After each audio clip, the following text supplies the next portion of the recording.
Alors mes amis, on se retrouve à nouveau avec notre grand cher ami. Bon, j'ai le droit de dire quelque chose. Je dirais la moitié de mon âme. Oh, Oui, absolument. Je n'ai plus aucun doute aujourd'hui que nous sommes... bon, il y a aussi la moitié de l'âme par rapport au féminin, mais il y a aussi, vous savez que le Hari Akadosh dit que Rabbi Akiva était la moitié de l'âme de Moshe Rabbeinu. Moshe Rabbeinu, la Torah écrite, et Rabbi Akiva, la Torah orale. Ça veut dire en vérité la Bina et la Malchut. Exactement. Puisque la Torah écrite c'est la Bina, la Torah orale c'est la Malchut. Et donc, depuis le temps qu'on est ensemble, je n'ai plus aucun doute que... Bon, le problème c'est qui est oral et qui est écrit. Voilà. En tous les la cas... Torah orale est liée au féminin, la Torah écrite est liée au masculin. Voilà, qui est féminin ici? C'est celui qui réalise. Voilà, celui qui réalise. En tous les cas, voilà, aujourd'hui on va parler de la sortie d'Égypte parce qu'on est vraiment dans les parachiotes de la sortie d'Égypte. Et bien sûr, comme on le sait, le mot Égypte n'existe pas dans la Torah. C'est le mot Mitzrayim, comme malheureusement tous les traducteurs qui n'ont rien compris à la Torah traduisent par l'Égypte. Mais en réalité, le mot Mitzrayim veut dire les limites, le monde des limites. Et la sortie des limites, ça veut dire que le maître du monde nous a hissé à un niveau qui est au-dessus des limites de ce monde, ce qu'on appelle Cherut en hébreu, la liberté, mais la liberté dans le sens profond du terme, pas la statue de la liberté bien évidemment, mais la liberté dans le sens sortir des limites, et comme on le sait, la liberté dans le sens authentique du terme se trouve au niveau de la Bina. Ça veut dire que la Bina a éclairé la partie d'Israël qui a accepté de sortir, et c'est comme ça que finalement, comme on le sait, le mois de Nissan, le mois de la sortie, est au niveau de la Malchut. La Malchut s'est unie à la Bina, ça veut dire que le monde d'en bas s'est uni à des forces qui sont complètement au-dessus de ce monde, et c'est comme ça qu'on a pu sortir. Juste pour terminer l'introduction, n'oublions pas que malgré tout, Hachem, et ça c'est une notion tellement importante, qui encore une fois démolit toutes les religions qui n'arrêtent pas de nous faire croire que si on est un bon serviteur de Dieu, Dieu fera tout le travail pour nous. On voit clairement dans la Torah que c'est faux. Dieu a éprouvé Israël et leur a demandé de faire quelque chose d'incompréhensible qui mettait leur vie en danger. Le jour où c'était la fête en Égypte, le culte de l'agneau, il leur a demandé de prendre l'agneau, de le tuer, de le faire en barbecue pour que toute son odeur se répande dans l'Égypte, pour agresser, pour provoquer les Égyptiens, donc de se mettre dans un danger inimaginable. Et Dieu les a testés pour voir est-ce que vous êtes vraiment des gens décidés, volontaires, forts, qui n'avaient peur de rien, parce que moi je ne suis pas prêt à faire sortir d'Égypte des religieux. C'est ça, c'est le Shabbat Agadol. Shabbat Agadol, exactement. Le Shabbat avant Pessah.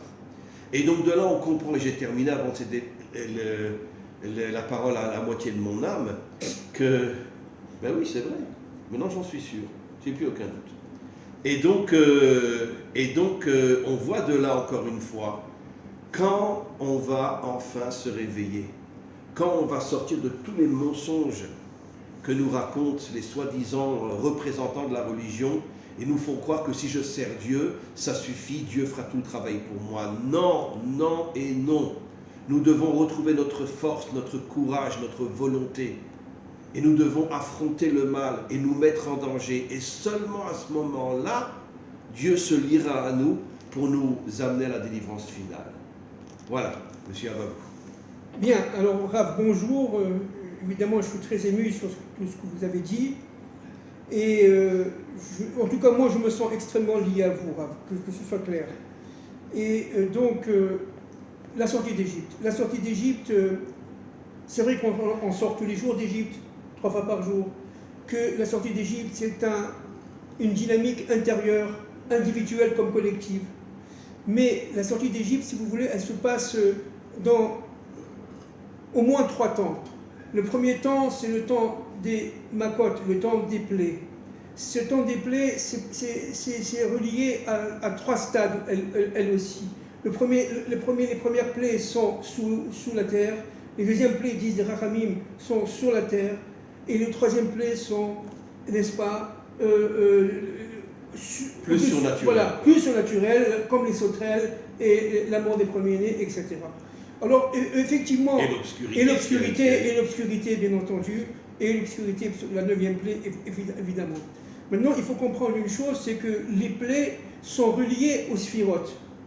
Hein? C'est-à-dire, les 7 premières plaies sont liées aux 7 sphirotes à partir du bas, et les 3 dernières plaies de la paracha Bo sont reliées directement aux 3 sphirotes d'en haut, ça veut dire Keter, Chesed et Bina. C'est-à-dire qu'à partir de ce moment-là, ces trois sphirotes-là sont complètement en dessus de la nature, complètement surnaturelles, extrêmement élevées, très très proches d'Hachem. Évidemment, il y a même des rachamim qui disent que le Keter, il faut le retirer des sphirotes. C'est trop élevé, ça rentre dans la pensée d'Hachem.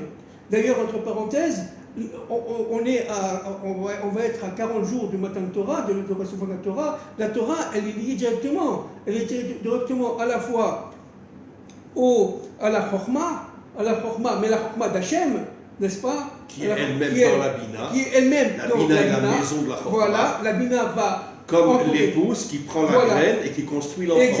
Exactement. Et qu'on retrouve évidemment dans la Bria, qui elle-même va se retrouver dans la Malchoute. Et ça c'est la Torah. C'est-à-dire que, attention, là, la sortie d'Égypte est fondamentale. On ne peut pas recevoir la Torah si on n'est pas sorti d'Égypte. Maintenant, qui est sorti d'Égypte? Celui qui a osé, je ne sais pas si on s'en rend compte, prendre le C, c'est-à-dire cet agneau pascal, de l'attacher à son lit, au bord du lit, au pied du lit pendant 3-4 jours, et le Shabbat Hakadol le sacrifier. Je ne sais pas si on s'en rend compte, qu'est-ce que ça veut dire? C'était un dieu. C'était une provocation imaginaire. C'était le jour du culte de l'agneau en Égypte. Exactement, c'était le jour du culte de l'agneau en Égypte. Et ce qui est fondamental de comprendre, c'est que seuls les fous ont compris. C'est-à-dire ceux qui étaient capables de sortir du système égyptien. De sortir de leurs limites. De leurs propres limites. Comme la traversée de la mer, Nachshon, qui est rentré dans l'eau et qui a fait tomber toutes les limites de ce monde. Exactement. Alors pourquoi c'est la 10e plaie? Parce que là, jusqu'aux les 10 premières plaies, on est encore dans le monde quelque part de la nature. On est dans le monde de la vie actuelle. On va se battre contre eux, etc. Mais contre Pharaon, et Pharaon va être KO plus ou moins, etc. Mais l'ouverture de la mer Rouge, c'est la 11e plaie. Par rapport au Keter.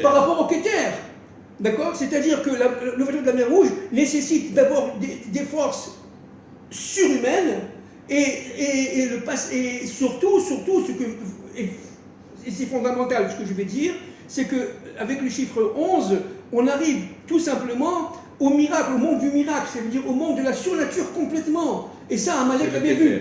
Amalek avait vu, c'est pour ça qu'il a voulu couper le nom de Dieu en deux, Yudke, Vavke, et c'est dans 11. Si vous prenez il a fait tomber le Vav et le voilà, qui fait 11. C'est qui fait 11. Je ne veux pas de Keter. Voilà, et entre parenthèses, excusez-moi de vous interrompre, parce que vous étiez tellement fort, comme on le sait, le Yud E représente Dieu en haut, exactement. Le Vav E représente Dieu en bas, qui a pour valeur numérique 11, qui veut nous faire comprendre que tout le travail de l'homme, c'est de dévoiler la surnature dans le monde d'en bas. Dans le monde d'en bas, absolument. C'est ce qu'ils ont fait avec l'agneau et avec la traversée de la mer. Mais c'est pour ça qu'Amalek est venu attaquer très vite à la sortie d'Égypte, parce que grâce à l'ouverture de la mer Rouge, les biens Israël ont atteint le chiffre 11. Et là, ils ont dit, c'est pas possible, c'est la Géoula. Ça veut dire, c'est la fin de ma vie, c'est la fin de ma présence dans ce monde. Amalek est venu arrêter net le processus. Et en disant bien, vous n'allez pas chez les Philistins, vous n'allez pas. Qu'est-ce que c'est que les Philistins, en fait, à cette époque-là? C'est quoi? C'est, en fait, les 7 peuples des Cananéens, plus les 3 qui sont... Plus les Philistins. Ça fait 11. Voilà. C'est incroyable. Vous avez compris? J'ai fait un cours hier soir. À Tkoa. Ah oui. D'accord. Ah bon. Où j'ai expliqué exactement ce que vous dites, que les 7 peuples du côté ouest, c'est les 7 sphirotes du bas, exactement, qui sont abîmés par les 7 peuples cananéens. C'est ça. Les 3 peuples du côté est, c'est les 3 sphirotes du haut, pour l'instant abîmés par ceux qui vivent du côté est. Et la bande de Gaza, voilà, c'est le Keter. C'est le Keter. Les Philistins se sont accaparés le Keter. Exactement. Et même David n'est pas arrivé à les chasser. Absolument. Il n'y a que le Mashiach qui arrivera à les chasser. Exactement. Parce que le Mashiach est au niveau du Keter, au niveau de la Yechida. Mais vous savez pourquoi? Parce que les Philistins, c'est la 11e, j'allais dire la 11e tribu, la 11e force, mais à l'envers. Ça, il y a la force qui cache le Keter. Exactement. Exactement ça, c'est complètement fou. C'est exactement ce que j'expliquais hier soir dans un cours en hébreu. Je ne savais pas. J'ai fait un cours en hébreu. Alors vous comprenez, évidemment, je ne parle pas pour vous, je parle à ceux qui m'écoutent, vous comprenez l'importance de la sortie d'Égypte. C'est-à-dire, véritablement, avec cette 10e plaie, les plaies Israël sont arrivées au niveau du Keter, mais après arriver au 11e niveau qui est réservé à personne. Mais Amalek il comprend que si Israël reste au niveau du Keter, au niveau de la couronne, ils vont devenir un peuple de rois qui va amener la délivrance. Voilà. Et il vient et il les bloque. Parce que... Mais juste avant qu'Amalek vienne, qu'est-ce que dit Israël? Et Rachid dit, c'est ce qui a causé la venue d'Amalek. Ayesh Hashem bekirbenu im ayin. Oui, c'est ça. Oui. Est-ce que Dieu est en nous ou il n'est pas en nous, il est au-dessus de nous? Dit d'une manière très simple. Si Dieu est en nous, ça veut dire que finalement, on pourrait dire le divin se dévoile dans le monde matériel. Mais s'il est au-dessus de nous, donc automatiquement, il n'y a pas de lien entre le monde d'en haut et le monde d'en bas. Ils ont eu un doute. Et à ce moment-là est venu Amalek. C'est ça. Et qu'est-ce qu'il fait Amalek? Laissez Dieu en haut. Laissez Dieu en haut, voilà. exactement. Yud et, voilà. Mais pas Vav et. Exactement. Laissez-le en haut. Voilà. Alors c'est un truc très intéressant. Que disent Rav, les maîtres des secrets, notamment les kabbalistes, sur la Malchut? La Malchut est liée au nom Ani. Aleph, Nun, Yud. Donc, Ani, c'est quoi? Regardez, c'est le Aïn à l'envers. Vous comprenez? C'est-à-dire que si vous... Aïn à l'envers. Oui, bien sûr. D'accord? C'est-à-dire que véritablement, pour arriver à la Malchut... Je n'accepte pas le Aïn, je veux le Ani. Je ne veux pas que Dieu soit au-dessus de moi, je veux qu'il soit en moi. Exactement. Voilà. Et ça, c'est lié à la Malchut. C'est-à-dire la Malchut, c'est Ani.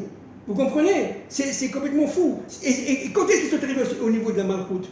Le Bnei Israël. À la sortie d'Égypte, exactement. Puisque le mois de Nissan, c'est le mois de la Malchut. Voilà, c'est le mois de la Malchut.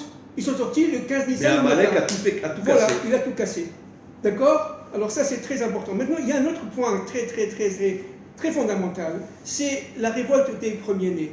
Et là, on va essayer de comprendre un peu ce qui s'est passé. Les premiers-nés égyptiens. Pour ne pas attaquer Israël. Bien sûr, bien sûr. Bon, nous sommes à la fin, évidemment, au début de la 10e plaie. Les aînés égyptiens avaient compris que c'était leur fin, qu'il y avait une dernière plaie. Moshe l'avait annoncé déjà. Oui, bien sûr. Donc les premiers Égyptiens savaient qu'ils allaient mourir. Absolument. Et c'est pour ça qu'ils ont voulu sauver Israël, en se disant si on sauve Israël, on ne sera pas tué. Exactement. Voilà. Alors c'est très intéressant. Pourquoi? Parce que cette révolte des premiers-nés, parce qu'il y a eu une révolte des premiers-nés, il y a eu une véritable mai 68. Ça veut dire que vous voyez en France, c'est-à-dire qu'ils se sont révoltés, il y a eu une révolution sociale. À l'intérieur de l'armée égyptienne. Oui, à l'intérieur de l'armée égyptienne. Dieu a voulu tout simplement contrôler l'armée égyptienne de manière à protéger Israël, en fait. D'accord? Mais la révolte des premiers-nés a entraîné quoi? Et ça, je ne sais pas si les éditeurs le savent. Qu'est-ce qu'il a entraîné là? Il a entraîné la mort du père. Ça veut dire, ça c'est secret. C'est écrit dans... Quel père? Alors, ils ont... Leur père. Oui. Ils ont tué leur père, ils sont devenus quelque part, ils ont tué... Qu'est-ce que ça veut dire tuer leur père, Rav? Ça veut dire, en fin de compte, couper l'Égypte de son passé, de son histoire. Ils ont voulu que l'Égypte perde sa mémoire. Et à partir de ce moment-là, ça devient un corps vide. Et ils tombent. Et ils étaient prêts à se suicider pour couper le rapport avec le père. Bon, évidemment, au niveau psychologique, etc., Freud et tout ça, c'est la révolte du fils contre le père, bien entendu. Mais c'est ce qui s'est passé. Il s'est passé une révolte du fils contre le père, ils ont tué le père. Ça veut dire qu'ils ont voulu dire à Pharaon, ça suffit, on veut un monde nouveau. En coupant l'Égypte de ses racines, c'est vrai qu'ils ont sauvé les Hébreux, mais ils ont fait écrouler l'Égypte. Tout le système. C'est-à-dire que le système a été gangréné depuis la première plaie, et ça a été une progression pour arriver à la révolution sociale. Une révolution de type mai 68. D'ailleurs, entre parenthèses, c'est ce qu'on trouve à notre époque dans un pays qui s'appelle la France, Mitzarfat. Regardez, on le sait, les mêmes otiotes, la même racine que Mitzraïm. Et en mai 68, on ne veut pas de la société de papa, on disait à l'époque. Je ne sais pas si vous vous rappelez, Rav, à Paris, on ne veut pas la société de papa.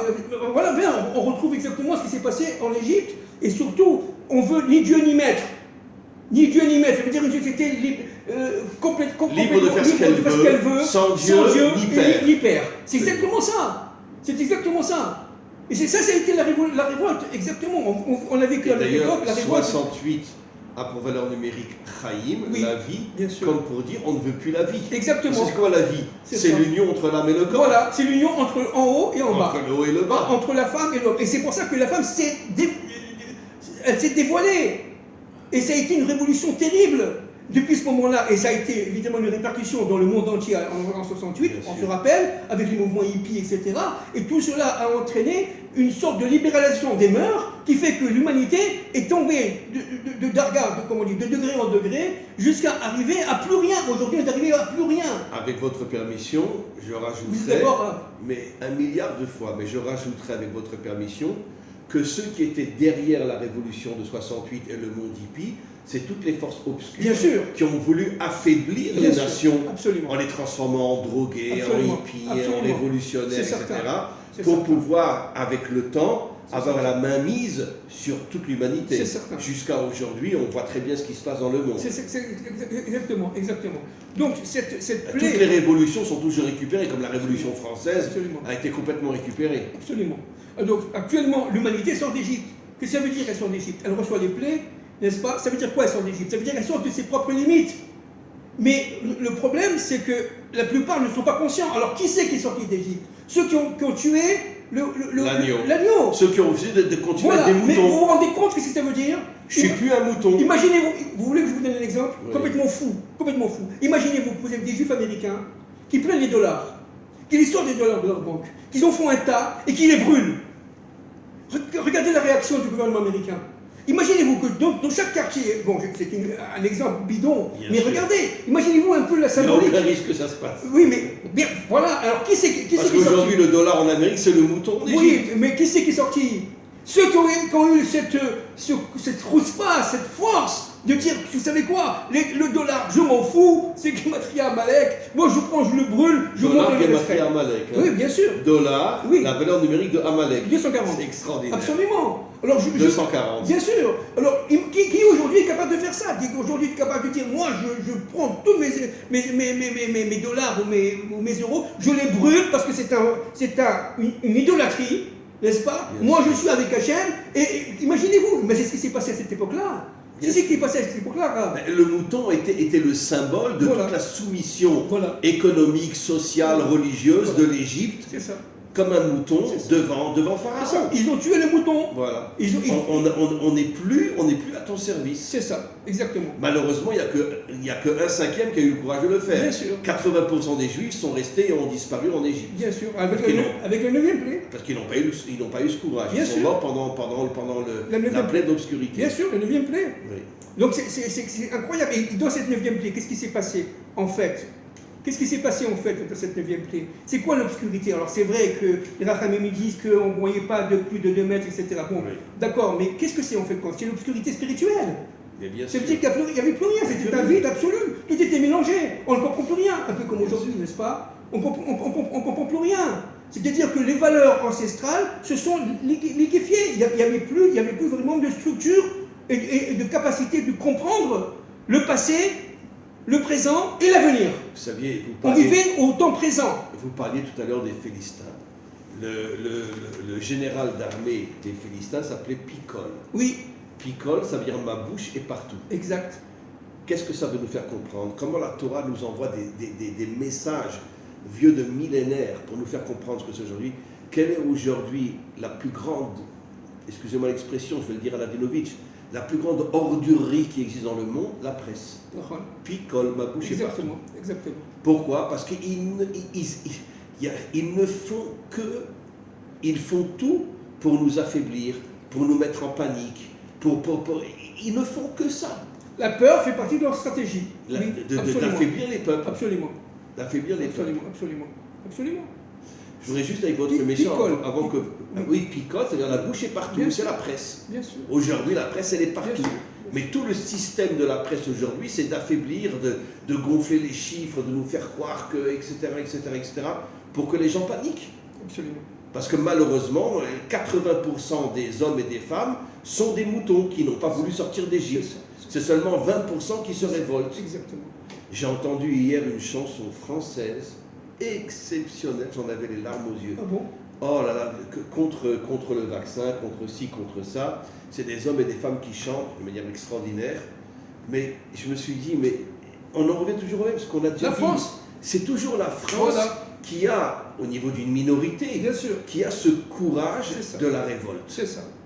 Et cette chanson, elle est fabuleuse, mais vraiment extraordinaire. Il se moque de tout ce qui se passe dans le monde aujourd'hui, mais avec des paroles d'une authenticité, d'une véracité, et il dénonce tout le système. C'est ça.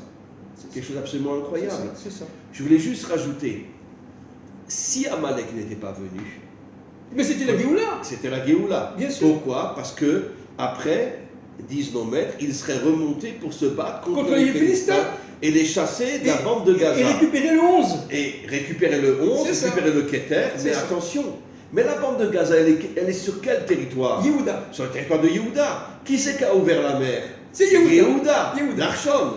Ça veut dire qu'en vérité, Hachem voulait tester la tribu de Yehuda. Exact. Est-ce que vous avez le courage de faire tomber toutes les limites de ce monde? C'est ça. Et si vous réussissez, alors vous montez après avec toutes les autres tribus pour chasser les Philistins du territoire de Yehuda. Exactement. Et en vérité, la bande de Gaza, elle sépare le territoire de Yehuda de la mer. Bien sûr. La mer, Yam, valeur numérique Noun. Les 50 ports de la Bina. Absolument. Ça veut dire qu'en vérité, les Philistins jusqu'à aujourd'hui empêchent Yehuda, la Malchoute, de se connecter à la Bina et d'amener la délivrance finale. Exactement. Et le seul qui arrivera, et c'est ça le sol du Keter, le seul qui arrivera, c'est le Mashiach. C'est le Mashiach Ben David. C'est exactement ça, Garab, c'est exactement ça. C'est complètement fou. C'est complètement fou. Et d'où l'importance de ce qui se passe à Gaza. Vous comprenez? Parce que Amalek se trouve à Gaza. Les forces d'Amalek se trouvent à Gaza. On fuit au fin fond de ce territoire-là.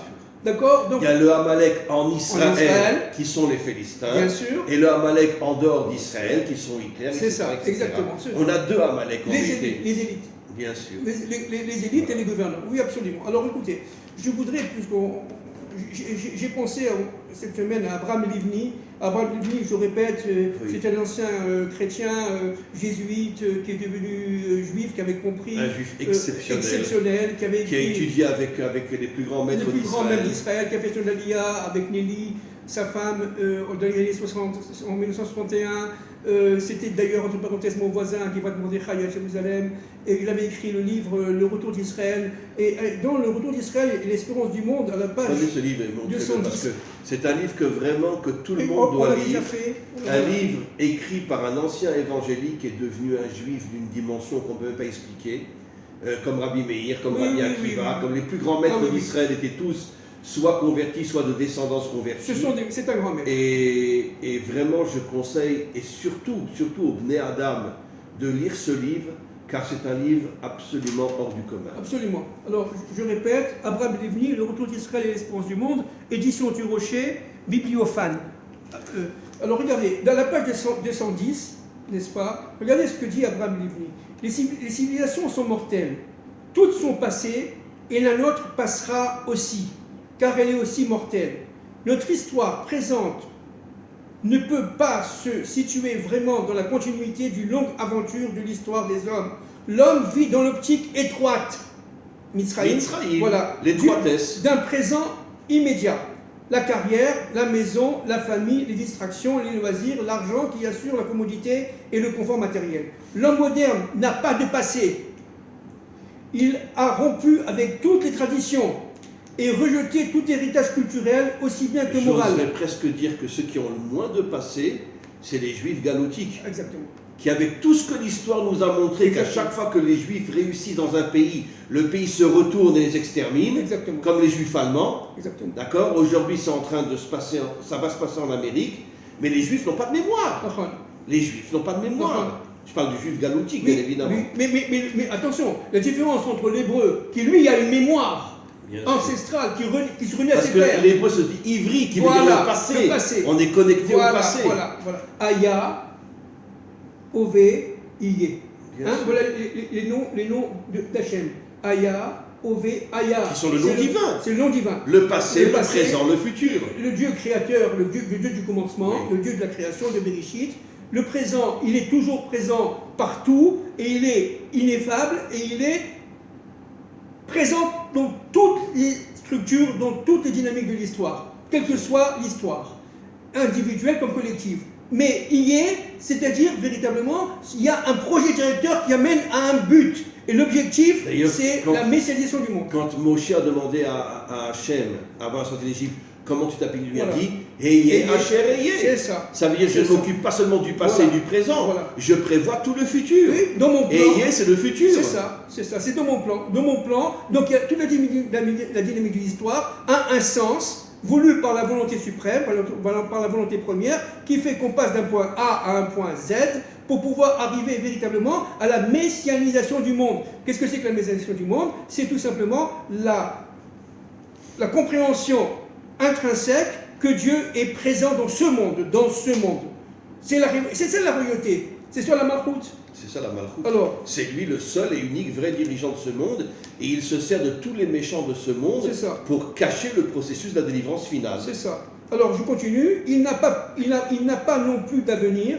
et il n'a plus besoin de métaphysique et de morale. L'homme moderne. L'homme d'aujourd'hui, n'est-ce Oui. pas, l'homme moderne. À la limite, dit monsieur Abraham Livni, ce serait le monde de la matière et de l'oubli total. C'est cette détemporalisation de l'homme et sa réduction à des problématiques de jouissance spatiale sont bien évidemment la conséquence du rejet de la transcendance d'une parole créatrice. Abraham Livni. Il a tout résumé, vraiment, c'est extraordinaire. Il a tout résumé notre époque. Il a résumé en quelques lignes, en dizaines de lignes, notre époque. C'est-à-dire, véritablement, nous sommes actuellement, n'est-ce pas, en Égypte, enfermés, cloisonnés en Égypte, avec virus et tout ce que vous voulez, de manière à nous empêcher de sortir de nos propres limites pour atteindre la Bina. Et pour atteindre le chiffre 11. Ah oui, le monde fait, enfin toutes les forces obscures font tout pour qu'on n'obtienne pas la Bina. C'est ça. La Bina et surtout Oui, le Keter. oui, le Keter. Oui. Parce qu'en vérité, nos maîtres disent dans le Zohar Oui, oui. que le Keter se cache dans la Bina. Absolument, absolument. La Bina est la maison, la matrice du Keter. Absolument, Plus encore que la Chorma. absolument. Même la Chorma se trouve dans la Bina. Oui. Puisque la Bina, c'est la dimension féminine. Absolument. En vérité, et tout se trouve dans le féminin. Parce que le féminin, c'est la réalisation. L'homme dépose une graine, mais qui c'est qui fait l'enfant? C'est le féminin. Absolument.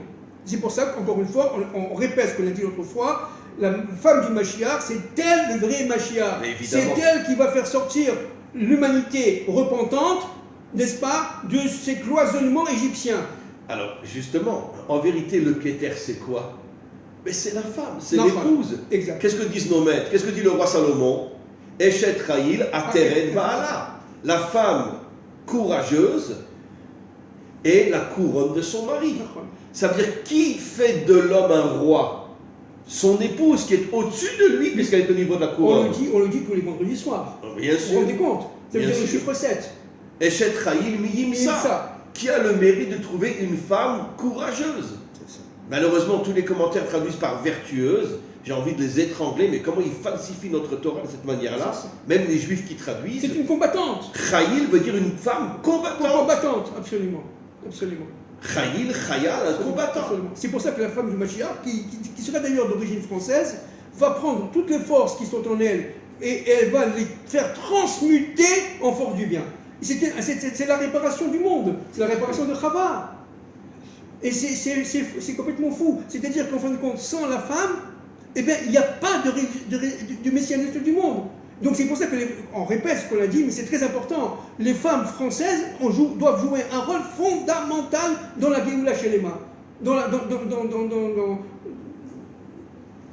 la délivrance finale. Mais vraiment fondamental. Vous savez que le Zohar dit que le nom Chava, Chet, première lettre, c'est la Bina, Oui. Vav et 11, c'est le Keter. Voilà. L'union entre le Keter et la C'est Bina. ça, c'est ça. Ça veut dire que la femme authentique, C'est ça. c'est la Bina qui contient en elle le Keter. Exactement. C'est pour ça que le roi Salomon l'a compris et appelle la femme la C'est une couronne reine. de l'homme. C'est une reine. Absolument. Et la femme soit reçue, on parle de la femme évidemment authentique, elle sera reçue comme une reine. Et c'est la malchoute. Et c'est ça la malchoute. C'est elle la Malchoute. C'est elle la malchoute.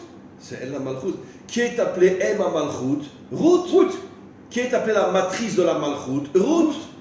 Qui a engendré David et le Mashiach? Ruth. C'est ça. C'est ça. Exactement. Donc finalement, même David et même Mashiach doivent tout à leur matrice qui est Ruth. Exactement. Qui va sauver le monde? C'est Ruth. Exactement. C'est Ruth. Exactement. Qui descend, évidemment, on l'a dit de nombreuses fois, d'une crapule, excusez-moi l'expression. Mais parce que c'est la lumière de la délivrance qui se cache dans l'obscurité. Exactement. Donc est-ce qu'il faut être optimiste? Oui, parce qu'actuellement nous sommes dans l'obscurité, incontestablement, mais de cela sortira la lumière. Parce que la lumière est enfouie dans l'obscurité. Donc c'est pour ça qu'il faut être extrêmement optimiste. Et eux, ils veulent nous inculquer la peur, mais nous, on faut chasser la peur de nous-mêmes, n'est-ce pas? Se réveiller, se révolter d'une manière intelligente, bien entendu, de manière à pouvoir faire pousser en nous la féminité qui va se déclarer comme étant la reine, j'allais dire, du monde. Et c'est le côté féminin qui doit réagir. D'ailleurs, en hébreu, Isha, le E fait allusion à la Malchut, Esh fait allusion à la Gvura, c'est que la femme, c'est la force de la Malchut. Exactement. C'est la véritable force de la Malchut. Exactement. Avec votre permission, je voudrais revenir sur quelque chose, sur un point très important qui va justement confirmer tout ce qu'on dit. Vous savez qu'Amalek était un double bâtard. Bien sûr.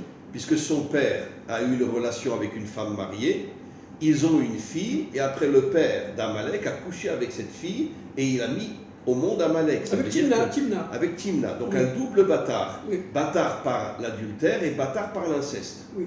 Mais vous savez que les Philistins, dont on parle au tout début de la paracha, sont des bâtards eux aussi. Ce sont des Cananéens. Non, mais ce sont des bâtards. Oui, absolument. Que les Kaslouchim et les Patrousim, qui étaient des familles égyptiennes, plusieurs fois par semaine, s'échangeaient leurs femmes. Ça, je ne savais pas. C'est dans Rachi, fin de Parchat Noir. Les Philistins sont des bâtards eux aussi. Les Égyptiens, quand ils ont vu des centaines de bâtards, les ont chassés. Oui, c'est ça. Et eux, ils se sont installés sur le territoire de Yehuda pour empêcher Yehuda de se connecter à la Bina. Pour confisquer le chiffre 11. Quels sont les deux plus grands ennemis d'Israël? C'est ça. En Israël, les Philistins. En dehors d'Israël, Amalek. Les deux sont des bâtards. C'est ça. Maintenant, qu'est-ce que c'est le sod du bâtard? Le bâtard ne connaît pas ses parents, puisque par définition, le père ne va pas vivre avec la fille avec laquelle il a couché, ou avec la femme avec laquelle il a été, la femme mariée. Bien sûr. Donc, or, comment s'appelle la femme? Ezer Kenegdo. Ça veut dire que c'est ça la différence entre l'uniformité et l'unité. Le couple, c'est l'unité. Nous ne sommes pas pareils, nous ne pensons pas toujours pareil, nous n'avons pas le même caractère, mais nous nous respectons et nous nous unissons comme un puzzle. Exactement. Qu'est-ce que c'est l'uniformité? Exactement. C'est une dictature qui veut que tout le monde soit pareil. Exactement, c'est ce qu'on dit. Amalek et les Philistins. Mais c'est ce qu'on dit aujourd'hui. Exactement. Amalek et les Philistins, c'est le monde de l'uniformité. C'est ça, exactement. Puisqu'ils n'ont pas connu leur père et leur mère. Pour cela, ils veulent détruire l'éternité de l'être. Voilà. C'est exactement ça. C'est exactement ça. Donc en vérité, Amalek, c'est quoi? C'est ce qu'on vit aujourd'hui. C'est ça. On veut transformer tous les peuples d'une manière uniforme, tous au même service de toutes les forces obscures qui sont dans ce monde. C'est exactement ça. De manière à tout simplement casser la famille, on l'a déjà dit de nombreuses fois, détruire ce noyau central, n'est-ce pas, qui est le centre, l'essence même de la création, qui est l'homme et la femme. L'homme authentique, bien sûr, et la femme authentique, bien entendu. Et donc, mais comme on sait que le mal sait très très bien par où pêche l'homme, alors il veut absolument, par toutes sortes de technologies aujourd'hui, etc., faire tomber l'âme humaine de manière à ce qu'il n'y ait pas cette rencontre entre l'homme et la femme. Et d'ailleurs, l'âme, la Neshama, est au niveau de la Bina. Bien sûr. Sortir des limites. Absolument. Qui est connecté à son âme authentique aujourd'hui? On peut les compter sur les deux doigts de la main. Absolument. Pourquoi? Parce que qui a la Bina en lui aujourd'hui? On a la Neshama en nous, mais qui est connecté à sa Neshama? Mais encore, la Neshama, elle n'est pas forcément révélée. Non. Elle est complètement cachée à l'intérieur de nous. Voilà. On est complètement déconnecté. Voilà, on est complètement déconnecté, mais elle existe, elle est en nous. Donc finalement, quel est le vrai combat de l'homme? C'est de faire régner l'unité et de bannir l'uniformité. Exactement. Maintenant, excusez-moi de le dire, mais tous les peuples aujourd'hui sont au niveau, à part des exceptions, de l'uniformité. Exact. Chez nous, en Israël aussi. Puisque, regardez comment il y a une unité entre nous. Regardez comment le monde religieux, comment le monde laïque est complètement, on pourrait dire, chacun enfermé dans son système. Si je suis... Dans sa propre Égypte. Voilà. Si je suis un dati et que j'étudie le Rav Kook, quelqu'un me dit viens étudier avec moi Rabbi Nachman de Breslev, il n'y a aucune chance.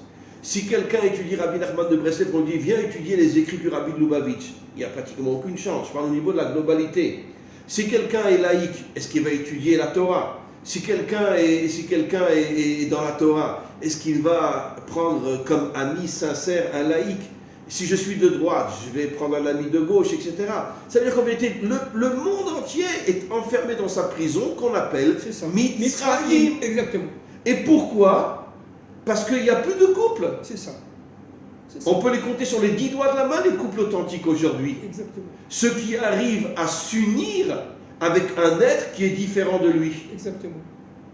Donc c'est pour ça que le monde moderne fait tout pour détruire le couple. Et maintenant, vous comprenez pourquoi aujourd'hui on a légalisé 2 hommes ensemble, 2 femmes ensemble.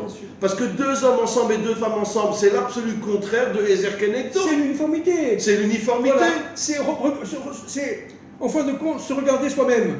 Et c'est pour ça que les enfants que 2 hommes adoptent ou 2 femmes adoptent, qu'est-ce qu'ils vont devenir ces enfants-là? Le modèle de l'uniformité, parce que dans leur jeunesse, ils n'auront connu que l'uniformité. C'est ça, exactement.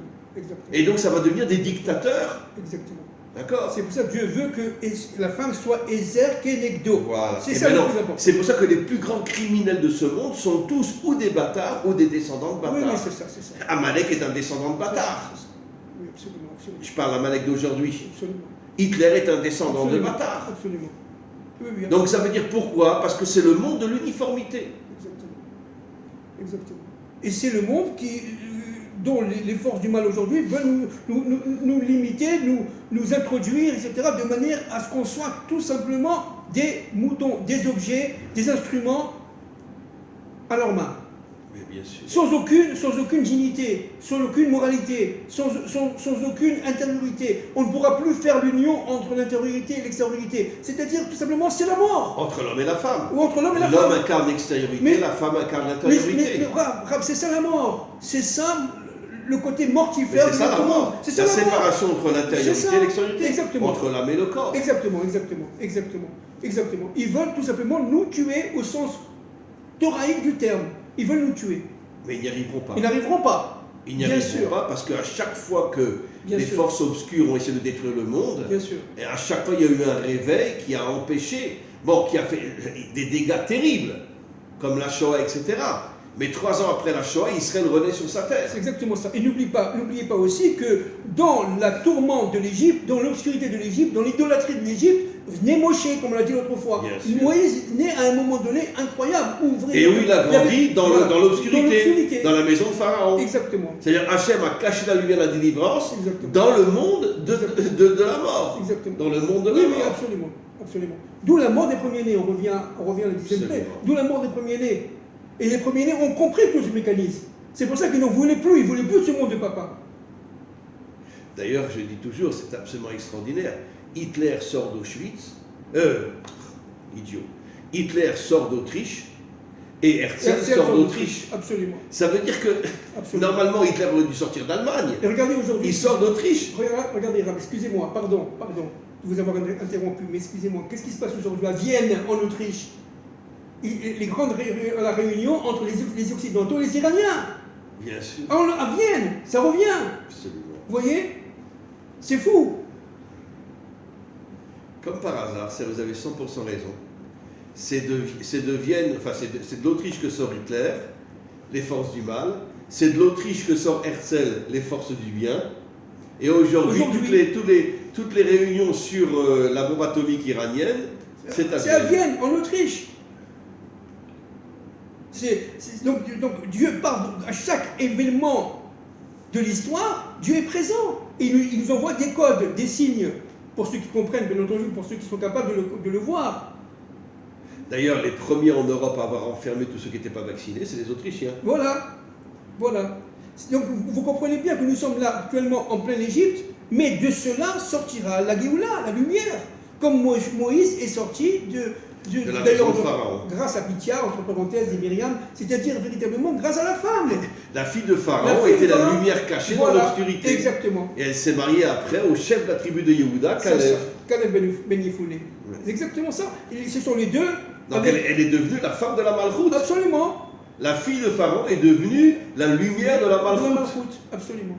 C'est complètement faux. C'est-à-dire qu'en fin de compte, les deux qui ont sauvé, qui ont ouvert la mer, entre parenthèses, eh bien c'est Yeshua ben Nun, la tribu de Yehuda, et Caleb ben Yefoulé, dont la femme s'appelle Bithia. Mais c'est un truc de fou. C'est un truc de fou. C'est incroyable.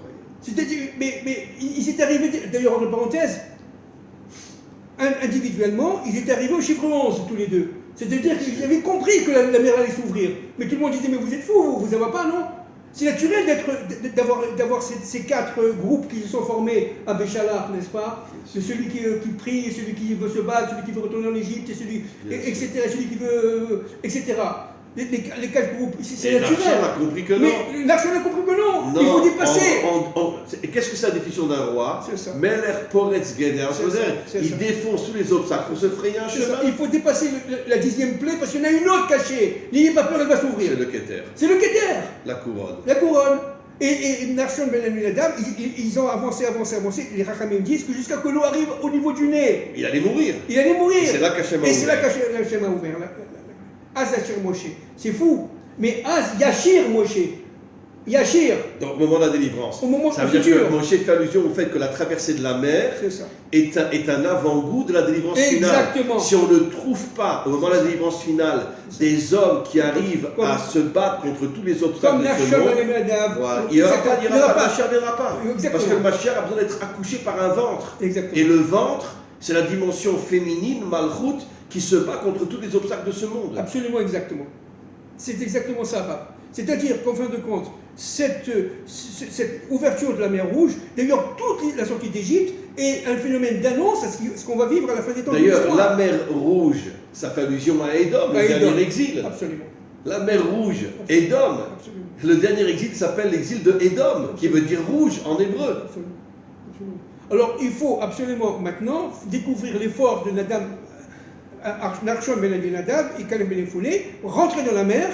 C'est quelques fous là qui vont dire, nous, on est prêt à se suicider quelque part, mais on sait que ça va s'ouvrir parce que la délivrance vient de nous, d'accord? C'est quelques millions de personnes qui vont se dire, il y en a marre, je suis prêt à mourir pour ça, je suis prêt à risquer ma vie, mais il faut absolument sauver nos enfants et sauver... De toute façon, mieux vaut mourir comme un homme que de vivre comme un animal. Mais bien sûr. Et ça, ce sont les forces vraiment du chiffre 11. Ils ont atteint avant... Vous comprenez?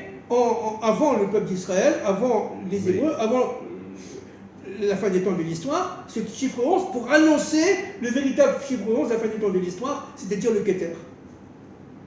Vous êtes d'accord, Rav? C'est ça. Bon, encore une fois, écoutez, c'était vraiment des notions très très très fortes qu'on a pu, grâce à Hachem, enseigner aujourd'hui. Donc finalement, pour conclure, cher ami, où sont ces héros qui vont être capables d'affronter le système satanique qui est en train de s'emparer du monde? Qui sont les héros qui seront prêts au niveau de leur compréhension? Parce qu'il y aura, oui, un miracle, mais au niveau de leur compréhension, qui seront prêts à risquer leur vie, même à sacrifier leur vie, pour que le monde puisse être sauvé. C'est ce que Narshon a fait quand il est rentré dans l'eau. Où sont ces hommes? Ils vont se révéler. Ils vont se révéler avec l'ampleur des événements. C'est-à-dire que Kadosh Baruch qui est derrière tout ça, évidemment, c'est sa volonté unique, c'est sa volonté cachée. Kadosh Baruch est caché, il ne fera rien tant que ces hommes-là ou ces femmes-là rentrent dans la mer, il ne fera rien.